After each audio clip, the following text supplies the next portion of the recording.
Hi everyone. When someone knows only MBTI, the 16 type, and the 8 function, or only Enneagram, or only neurodivergence, or only psychology, or only human design, or only astrology, or nothing, they can attribute a trait which belongs to a certain layer of themselves or of another person to another layer. Be alert, on guard, maybe is not an autistic trait, maybe it is more a trait of enneidom or of endom or of perceiver observer dom, or maybe a combination of both autism and personality type. Bumping into the wall or object, it is not a NE trait, not specific to extroverted intuition high in the function stack, because sometimes I hurt me against wall, door, table, or other thing. Maybe it is a trait of a neurodivergence, or maybe a combination or overlap between the psychological type and certain neurodivergence. Guiding others is a trait of the projector in human design, and maybe it is accentuated by the personality type and neurodivergence. However, someone can be a guide without being a projector. We can be guided simply by being an intuitive type. Being empathic and the emotional quotient does not depend of the FE extroverted feeling function. I am hyper-empathic, diagnosed with one of my neurodivergence, and I have FE extroverted feeling as seventh function, the trickster. My mother and some other people who are ESFJ I met, they have zero empathy, zero compassion. They don't listen, don't understand, don't want to know, they don't care. They are even afraid of negative emotion, escape them, avoid them. Maybe the empathy depends of all the functions working together, or depend of the neurodivergence, or from something else, or it is personal, something innate for certain person, or it is something that can be developed for other person.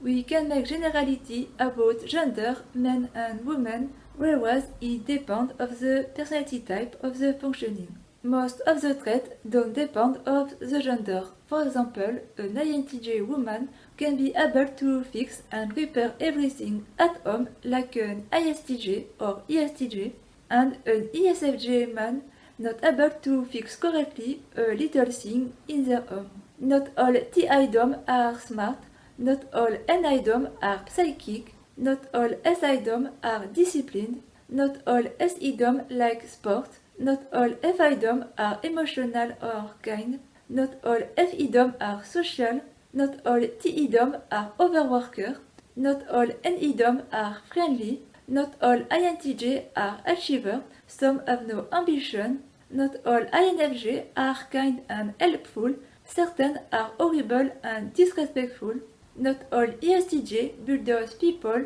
some are very calm, not all ENTJ are leader, some are artists, not all Asperger have routines, not all Asperger have obsession, not all autistic have tantrum or meltdown, not all ADHD people have risky behavior, not all gifted people are genius, did long study, or have a good job.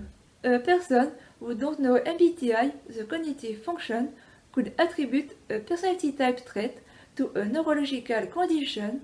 A person who don't know they are neurodivergent could attribute the trait of their neurological condition to their personality type. A person who don't know MBTI, the cognitive function, could attribute a trait of their personality type to their human design type, profile or strategy. A person who knows nothing about system of self-understanding could attribute a trait to a gender, whereas it is a personality trait related to their core functioning.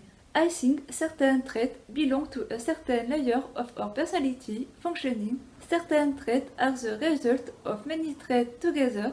A trait that someone has at birth that is innate can be learned by someone else during their life. Example, if an ISTJ has learned the intuition, and if an INTJ has learned to socialize, everyone can learn each one of the 8 functions.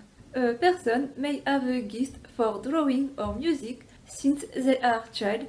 Another person can develop learn this capacity when they are adults. Certain traits can be increased, intensified, diminished, or balanced with certain other traits. Certain traits can belong to many layers and overlap. One trait can belong to the human design for a person, and the same trait can belong to the personality type of someone else. Remember that we are all unique and different, that we are complex, made of many layers, like the layer of the earth, onion, or trees.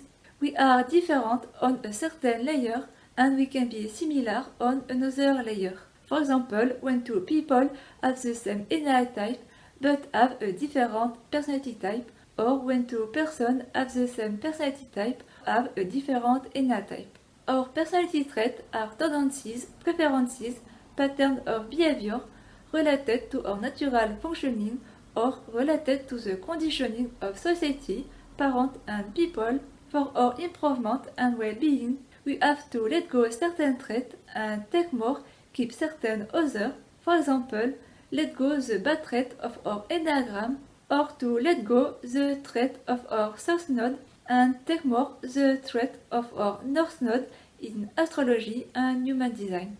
Let go the trait that society, people, parents taught us that don't correspond to our natural functioning. I think we should do more research, listen and read other people, reflect more, or always doubt if we think a trait belongs to a certain layer of our functioning. We are complex and it is not always easy to discern, to separate those layers of our personality, of our functioning. Thank you so much for watching and see you in the next video. When someone knows only MBTI, the 16 type, after the 16 type, the 16 time